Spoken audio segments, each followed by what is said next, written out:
video kali ini saya akan sedikit menjelaskan materi tentang human capital atau modal manusia.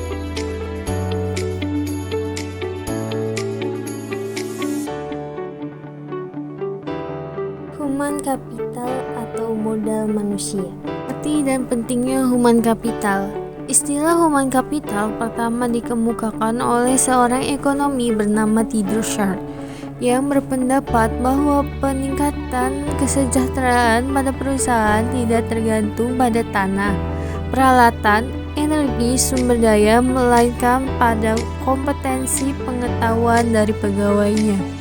Kemudian ia mendeskripsikan posisi human capital sebagai kemampuan sumber daya manusia yang diperoleh melalui investasi pada sumber daya manusia, yang mendeskripsikan bahwa human capital terdiri dari 4 hal, yaitu kemampuan, perilaku, usaha, waktu, dan semuanya ini dimiliki dan dikendalikan sepenuhnya oleh pegawai.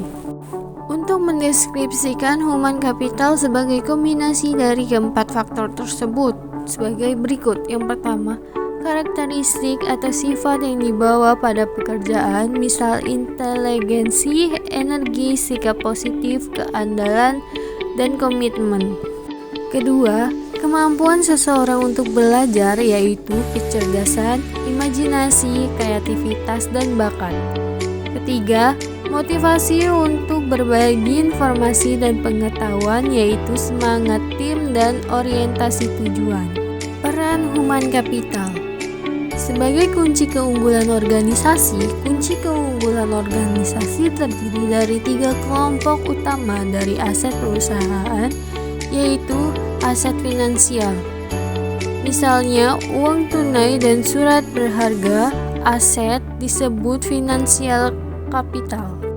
Aset fisik terdiri atas peralatan, gedung, dan tanah.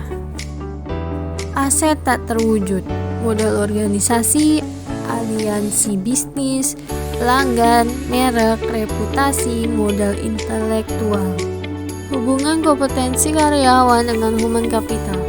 Dengan meningkatkan kompetensi karyawan, tantangan utama yang harus diperlukan yaitu kompetensi harus sesuai dengan strategi bisnis, dan kompetensi perlu diciptakan melalui lebih dari satu mekanisme. Ada 5 cara untuk meningkatkan kompetensi karyawan, yaitu 5B. Yang pertama yaitu buy atau membeli.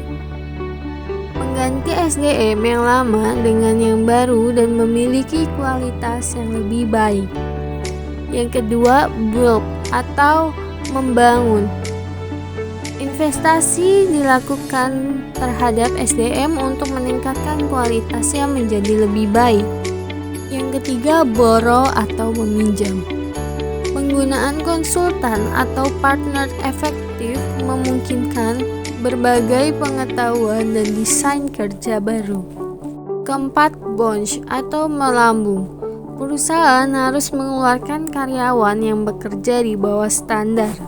Yang kelima, binge atau meningkat. Meningkat karyawan jangan keluar merupakan tindakan kritis pada semua tingkatan. Tingkat kompetensi dalam sistem pengukuran human capital. Activity level, yaitu pengukuran aktivitas rutin SDM seperti rekrutmen, pemberhentian, promosi, dan lain-lain untuk syarat laporan internal. Fungsional level, yaitu kolaborasi dengan unit fungsional organisasi, misal divisi, dalam mengukur aktivitas, mengumpulkan dan menerjemahkan data, dan mengambil tindakan koleksi.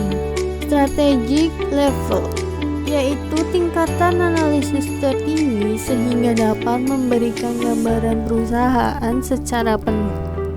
Memberikan pemahaman hubungan antar SDM, strategi, dan kinerja.